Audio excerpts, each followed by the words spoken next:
Everybody recognizes a cheerful giver. But can you recognize a bitter giver? How do we characterize them? That is what we're going to talk about today in this Forward Friday. I am Chek Sai. Let's start.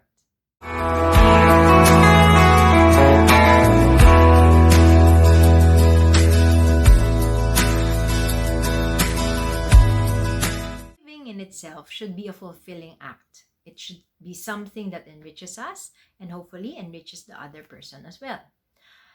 However, there are times when nawawalan ng balance yung pagbibigay natin.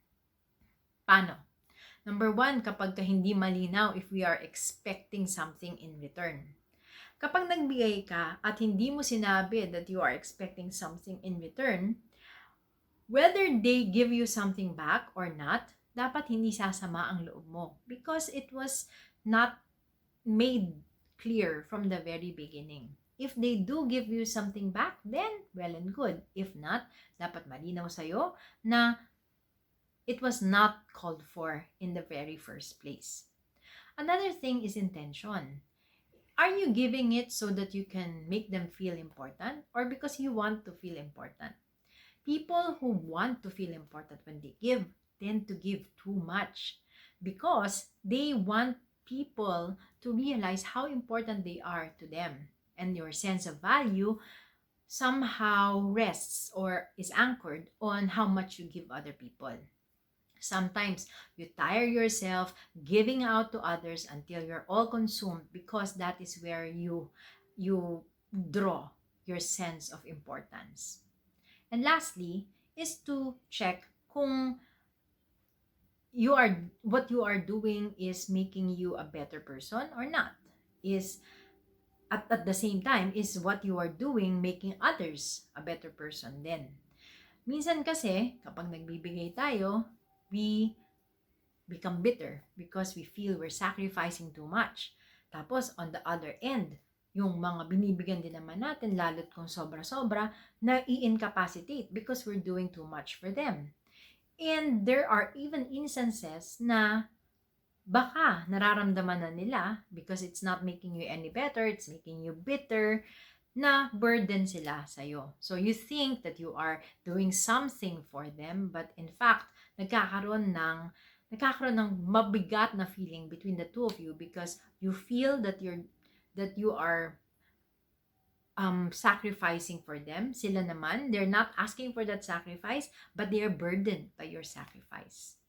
I remember I saw a movie a long time ago, si Robin Padilla pa nga, and it actually happened that way. Kaya nga nagtatak siya sa utak ko. The usual plot, mahirap, kailangan magpagamot ng isang family member, and Robin had to do everything he can para masalba yung kapatid niya. What stuck sa akin was a scene between him and I think a brother or a sister. When that brother or sister was saying na, oo nga, ginagawa mo ang lahat para sa amin, pero feeling namin pabigat kami sa'yo. So we're not making them feel good about the things that we are giving them. So those things, no, sana we check on these things whenever we give. Do not give too much in such a way that you are sacrificing so much of yourself unnecessarily. Because if you become bitter by it, you're also burdening the people who you are helping.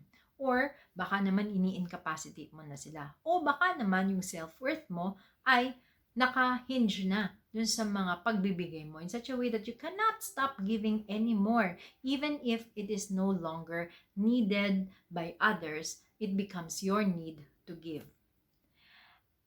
I hope that these things are things that you can, check yourselves upon so that the act of giving becomes something light, something enriching for you and for others, because that is what it is meant to do. Thank you very much for joining me in this Join Me Today Forward Friday. See you again next week. Bye!